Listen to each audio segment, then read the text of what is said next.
We're going to make beeswax food wraps. And to get involved, no, do you know what? These are brilliant for the environment because they help combat food waste so that we throw less away, and they can be used to cover lots of things from sandwiches to jam, cheese, whatever you want to keep fresh, and they're great to help reduce plastic pollution. Now's the moment where I tell you what we need.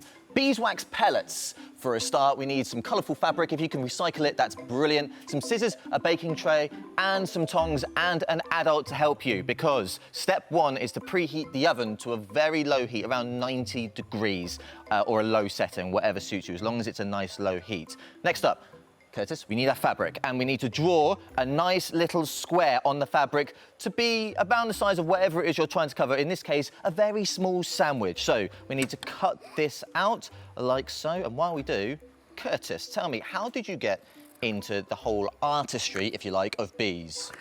Yeah, well, Richie, my uncle, he's obviously the master beekeeper, and he came from Jamaica when I was 15, when I was a young boy. And beekeeping was never something that I was exposed to previously. Right. So when he took me down to my first beehive, I was absolutely blown away and amazed. And so from there, I really just sort of ran with it and developed a career out of it. Fair play. But why is it so important for young people to get into all things bees? Because we need the younger generation coming into the art of beekeeping. Generally, it's quite an old hobby, right? And we need more fresh young people coming into the art. It's quite a niche thing, isn't it? It's quite maybe not easy to get into. But step two is we need to place our nice, neat square of material onto a baking tray. And once you've done that, is the very important bit of sprinkling these little wax pellets all over your material.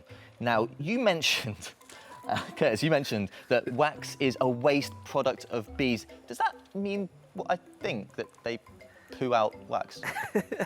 Yeah, they go to the toilet and, and beeswax comes out. Productive.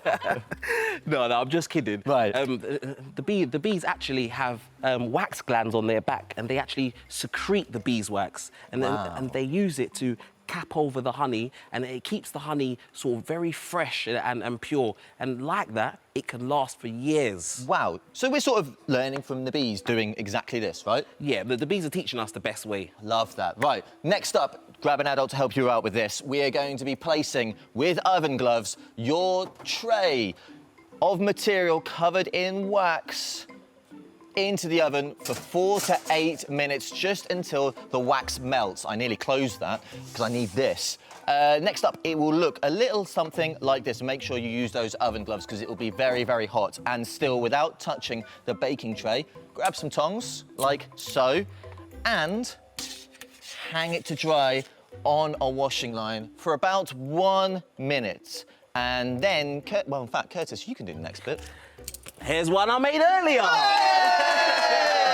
crowd goes wild. So literally, just cut it out to the shape of whatever it is you're looking to cover. So for us, we're covering jam jars, so cut it into a little circle like so. And then, Blue Peter top tip, using the warmth of your hands, you will slightly soften the wax so that it molds to whatever you want to cover. And there you have it. And you know what? You can use these for up to 6 months.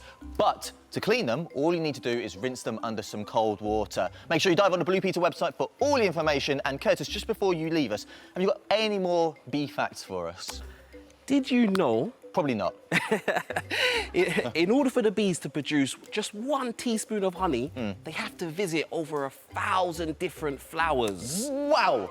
That is graft. They are working hard, so we can't waste it, of course. No, we must look after every single drop of honey. Wise words, and we'll do exactly that one more time. Curtis, everyone!